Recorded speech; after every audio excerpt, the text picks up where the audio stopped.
Një zarf I bardhë ka mbërritur në shtëpinë e Big Brother VIP 4, I cili u lexua nga Gjesti për Gjestin.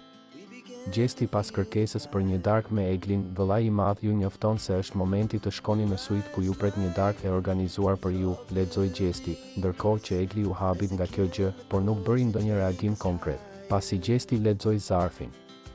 Më pas Egli u largua drejt dhomës së rrëfimit. Pasi doli nga dhoma e rrëfimit, Egli filloi të bëhej gati për takimin, po ashtu edhe Gjesti.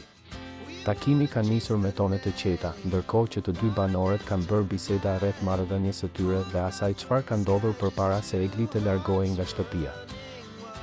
Gjesti unë e kuptoj shumë mirë kur do të ikësh ik, por kur ke një njeri përballë që ndjen për të që të mban varur dhe ti vazhdon dhe shpreson që ky ka një arsye përderisa nuk më lë të iki.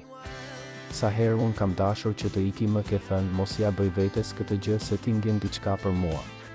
Edhe unë ndjej diçka për ty, ju drejtua Egli. Jo ndjej, kur, tha Gjesti. Do dalim nga kjo shtëpi dhe do të ti nxjerr të gjitha do të bëj dhe do të etiketoj, I tha Egli më tej.